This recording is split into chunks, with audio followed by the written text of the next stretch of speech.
John by Wexford boss Dave Connell. Dave, welcome to the League of Ireland. It's different for you. We've been so used to seeing you in an Ireland tracksuit. How have you found the transition? Yeah, good.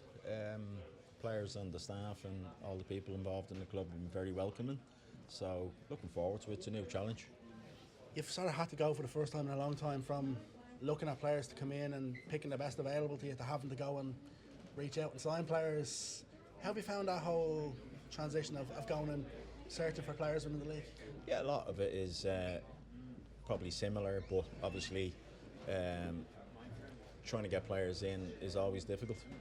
When we're recruiting players for Ireland, or it could be a case you're looking at players that are not geographically stationed in the Republic of Ireland, so we're all looking at players. So it's recruitment is interesting to say the least. You've someone who, you know, the way you're the part of the FAI, it's well documented and stuff like that, but you're someone who's coming into this league with a massive reputation in women's football and what you've done with the Irish under-19s. To get an opportunity so quick to come back into women's football, was it just one you couldn't turn down, or what was the conversations like? Yeah, listen, I just looked at it as getting back into football as quickly as I could. I didn't want to dwell around things. You know, the FEI is very much now in the rear view mirror of my life, so it's looking forward now and trying to build a team. We've lost a lot of players in Wexford due to different circumstances. Some retired and some geographically changing their jobs, and so very, very difficult for us to keep those players, and then some players just wanting another challenge somewhere else. So yeah, it's all about sticking to the players that we have at the moment who want to play for the club, and also trying to recruit.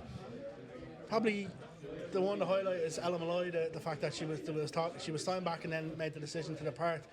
You've worked with Ellen before, you must have been extremely disappointed, especially with a player of that quality when she turns around and says, you know, I'm going to try something different. Yeah, well listen, you don't have to take it personally. That's just her decision, that's what she wanted.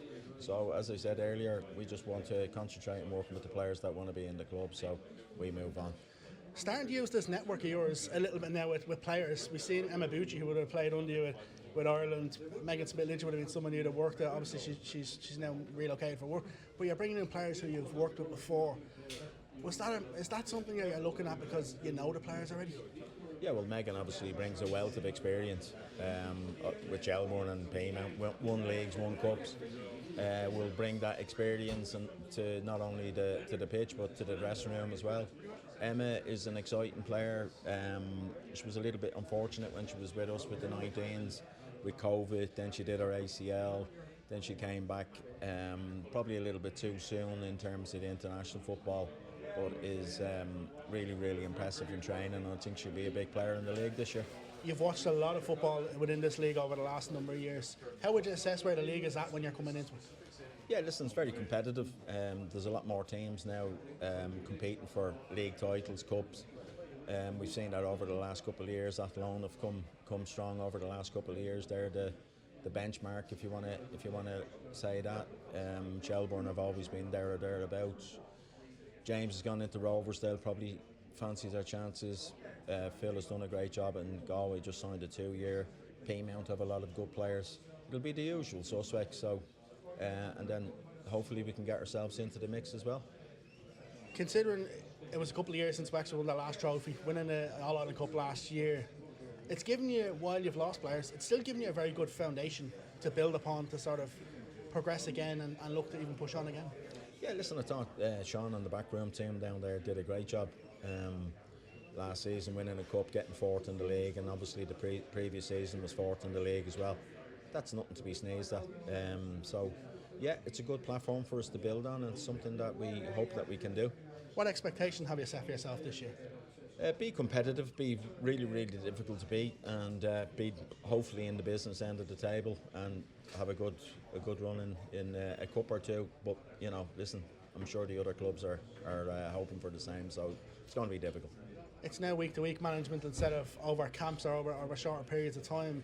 How's that been like for you, being back on, having the players more? Because with Ireland, you maybe wouldn't have had them as often as you would have liked. Having your players in, a couple of times a week and then playing games regularly. Yeah, it's different and it's good because obviously we're seeing the players more. We're building those relationships with the players. and they're obviously building relationships with myself. So I think it can only be better. Really enjoying it, and it's great to be back what I was at prior to going into the FEI. What's the biggest challenge for you this year? I think probably recruiting more players has been a challenge. We're probably a week, 2 weeks, 3 weeks maybe behind everybody else in terms of what we have at the moment and where we want to be. But in the next couple of weeks, next 2 weeks, hopefully we'll still be recruiting. And then it's really a rebuild, really. We've lost 8 players that were in the first team squad last season. So quite a lot of players to replace. But the players that have been there over the last couple of weeks training have been excellent, and their attitude has been first class. You must be just excited to go and get them games underway. Yeah, it's like everybody else. Everybody else will probably feel the same way, and they'll fancy their chances. So we're like everybody else. Can't wait to get started. Brilliant, Dave. Thank you very much. Thanks, Aaron.